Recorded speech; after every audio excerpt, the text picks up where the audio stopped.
Tony Grossi, longtime Browns beat reporter from ESPN Cleveland, with something he's thinking relative to the Browns draft strategy coming up.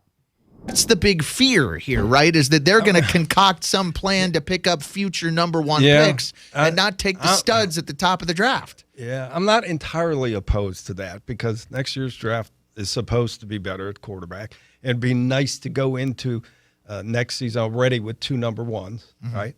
But I think we're going to learn more about where they're heading in free agency first, okay? So the quality of the veteran quarterback they pick up and the length of the contract they give him will say a lot. If they just do bargain basement Kirk Cousins for 1 year, they're probably going to draft a quarterback.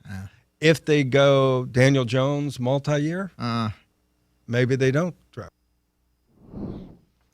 Tim, that's the guy I haven't mentioned. Daniel Jones is intriguing. Hadn't had a great run with the Giants, had a good year, got a big contract.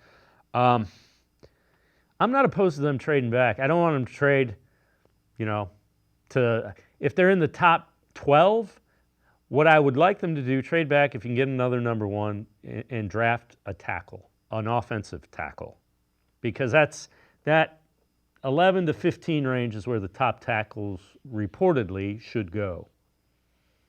Yeah, this just isn't a draft where there's that cornerstone tackle prospect on the board. That guy just isn't there. There's tackles you could take in the second round, the third round, but that guy's just not there in the first round. Obviously, Will Campbell from LSU, the best offensive lineman in this class, but he's likely a guard. I don't know if you would use the third, potentially a top 3 pick on a guard, no matter how good they are. Obviously, I think it maybe you look at the Detroit Lions, the way they drafted, they just draft really good players. And if you end up getting an all-pro at 3, maybe in some ways you don't necessarily care about the position.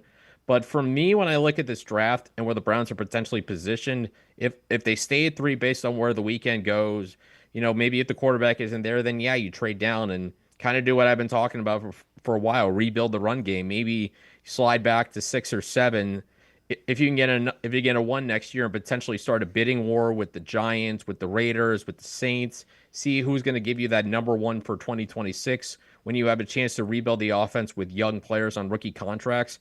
That's a smart way to go. And then this year, just draft Ashton Genty, rebuild the run game, and try and just get better on both lines of scrimmage. That'd be a smart way to go if you can't get the quarterback. And if you can't get the guy, at least do your part to make a quarterback's life easier. And the number 1 way to do that is to get better running the football.